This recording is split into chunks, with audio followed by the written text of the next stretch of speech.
समस्ते मते कहती तू हूँ भोकड़ आ गोटे कथा भी कहती कि तू एते खाऊचु हेले जाऊँ कड़े मोटा कहीं होनी तो होनी मु कौन करी जे। Hello friends welcome back to my channel. आज सकाळ मुझे उठी जाइए तो आज जेहतु संडे था से आज मुझे लेट्रे उठिली तो ये मुझे गाधेकिना पलि आसी। तो मोर आज गोटे पार्सल आसाला स्ट्रेट फिट जीन्स एक्चुअली यहाँ मोर एक्सचेंज होता कहीं मुझे सैजटा मगेली से मत ढिला होता तो से आउ टे टाइट वालार मगेली बहुत ही भल लगे पैंटा।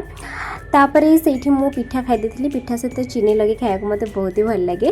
तो जेहतु संडे था ट्यूशन नाला किंतु गोटे पिलार जेहेतु एग्जाम थिला तो से ट्यूशन जावाक पड़ला तो ताको ट्यूशन करके आसला परे एठी मु टिके पढ़ुतली कहीं मोर एग्जाम थिला लास्ट सेमिस्टर बहुत ही tension first assignment tension then तापर प्रोजेक्ट तापर लेसन प्लान आउ तापर भाइबा एते सारा टेंशन मो मुंडरे जे कहले न सरे।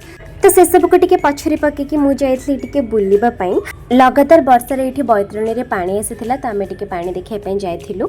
अवश्य पानी सुखी जाइथिला किंतु आमे टिके लेट हे गेलु पानी देखिबारे सेठो आसिकी एठी मो भात और चिकन खाई देइथली कहीं ना जेहेतु संडे था संडे मतलब फंडे आ मो मतरे संडेटा हूँ नॉनवेज डे आ मो माँ जेहेतु चिकन खाएनी तो से तार ये साधा खाऊला शोक उठिकी पुणी इवनिंग को आम बाहरी थिलु कुसुमा बुलवाई। तो इवनिंग भ्यूटा आपण मैंने देखी दिंतु कुसुमार केते सुंदर देखा जाउछि।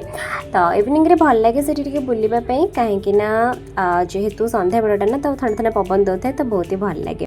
तो सेठी आमर बहुत बढ़िया बढ़िया फूड स्टॉल सब अच्छी तो आम जाइए गोटे फूड स्टॉल पहुँची जाइलु एवं सेठू आम ऑर्डर कर पनीर स्टिक तापर पनीर स्टिक खाइला परे ये मु आसिकी घरे आइसक्रीम खाऊली आइसक्रीम खाई सारापर आम रात को समस्त मिसिकी बिरयानी खाऊलु। तो आज दिन मोर एमती कटी आपको वीडियोटा केमती लगे कमेंट करेंगे। टाटा।